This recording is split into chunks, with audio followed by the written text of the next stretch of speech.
అందరికీ నమస్కారం. నేను మీ హేమా సుబ్రహ్మణ్యన్. హోమ్ కుకింగ్ తెలుగుకి స్వాగతం. పొద్దునే టిఫిన్కి ఎప్పుడూ తినే ఇడ్లీలు దోశలు కాకుండా ఈరోజు ఒక మంచి స్పెషల్ పొంగల్ రెసిపీ చూడబోతున్నాం. ఇది టొమాటో పొంగలి.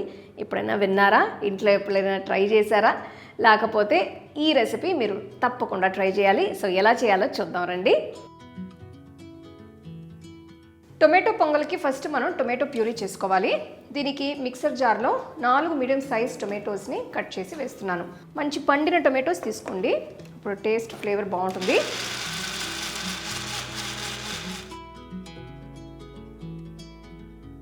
టొమాటో పొంగలికి 1/2 కప్ అంత పెసరపప్పు తీసుకున్నాను. ఇది 125 ml కప్ మెజర్మెంట్. లో ఫ్లేమ్లో ఒక 2 నిమిషాలు రోస్ట్ చేస్తే సరిపోతుంది. ఒక 2-3 నిమిషాల తర్వాత మనం పప్పుని ప్యాన్లోంచి తీసేయచ్చు. మంచి వాసన వస్తుంది. ఇప్పుడు 1/2 కప్పు పెసరపప్పుకి 1/2 కప్పు పచ్చి బియ్యం తీసుకున్నాను. ఇప్పుడు రెండింటిని కడిగి తీసి పెట్టుకుందాం. పప్పుని బియ్యాన్ని 2-3 సార్లు శుభ్రంగా కడిగి తీసి పెట్టుకోవాలి. పొంగల్కి మంచి ఫ్లేవర్ కోసం 1 టీ స్పూన్ మిరియాలు, 1 టీ స్పూన్ జీలకర్రని లైట్గా దంచుకుందాం. ఇట్లా దంచి వేసుకుంటే మీకు ఫ్లేవర్ చాలా బాగుంటుంది అన్నమాట. ఇంట్లో పొంగల్ చేస్తే బాగా వేడిగా ఆ ఎక్స్ట్రా నెయ్యితో కొంచెం జీడిపప్పులతో తింటే రుచి బ్రహ్మాండంగా ఉంటుంది. మా వారికి అయితే పొంగల్ చాలా ఇష్టం అండి. సో మీ ఇంట్లో పొంగలి అంటే ఎవరు బాగా ఇష్టంగా తింటారో నా కమెంట్ సెక్షన్లో చెప్పండి.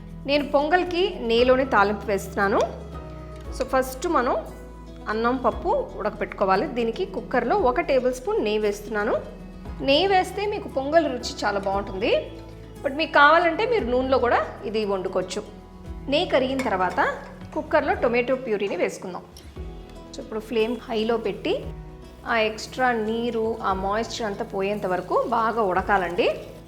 పచ్చి వాసన అంతా మొత్తం పోవాలి. జస్ట్ అప్పుడప్పుడు ఇట్లా మిక్స్ చేస్తే సరిపోతుంది.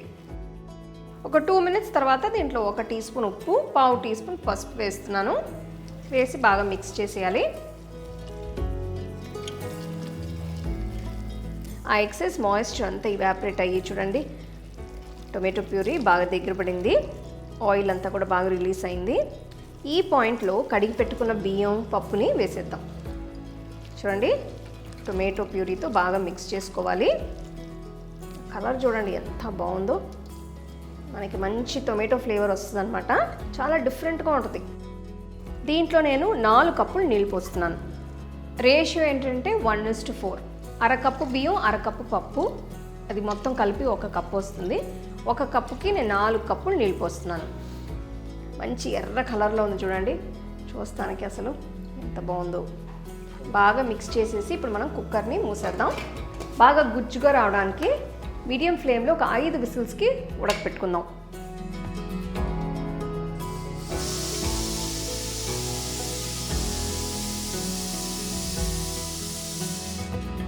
ఐదు విసిల్స్ తర్వాత స్టవ్ ఆఫ్ చేసి కుక్కర్ని తీసి పక్కన పెట్టుకోండి. తాలింపుకి ప్యాన్లో 2 టేబుల్ స్పూన్ల నెయ్యి వేస్తున్నాను. పొంగల్కి మరి నెయ్యి లేకపోతే ఎలా చెప్పండి. నెయ్యి కరిగిన తర్వాత ఫస్ట్ మనం జీడిపప్పులు వేసుకుందాం.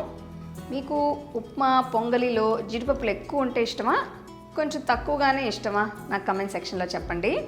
జీడిపప్పులు లైట్గా రంగు మారిన తర్వాత ఇప్పుడు దీంట్లో సన్నగా తరిగిన అల్లం ముక్కలు వేస్తున్నాను. దీంతో పాటు దంచిన మిరియాలు, జీలకర్ర అది కూడా వేసుకుందాం. స్టవ్ ఆఫ్ చేసేసి ఇప్పుడు దీంట్లో కొంచెం కరివేపాకు, కొంచెం ఇంగువ,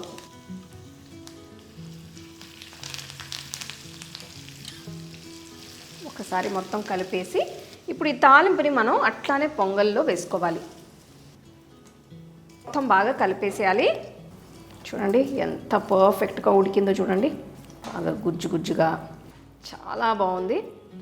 చేసిన వెంటనే టొమాటో పొంగలిని మంచి ఫ్రెష్ కొబ్బరి చట్నీతో సర్వ్ చేస్తే ఉంటుంది చూడండి, అద్భుతంగా ఉంటుంది. ఇవాళ టొమాటో పొంగలిని నేను ఫ్రెష్ కొబ్బరి చట్నీతో సర్వ్ చేస్తున్నాను. బట్ మీరు సాంబార్, కొబ్బరి చట్నీ దేంతో అయినా తినచ్చు.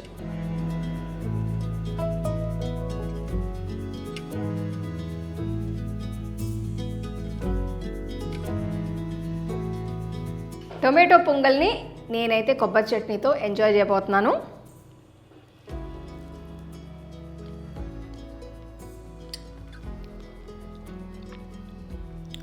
అద్దరిపోయిందండి.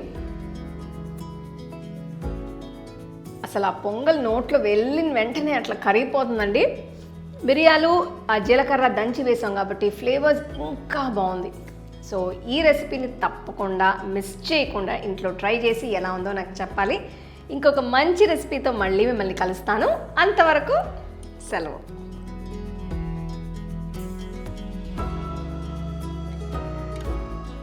మీకు ఈ వీడియోలో నేను యూజ్ చేసే ప్రోడక్ట్స్ నచ్చితే కింద ట్యాగ్ చేశాను, చెక్ చేసి చూడండి. The second edition of the home cooking book is now available on Amazon as well as on shop.homecookingshow.in.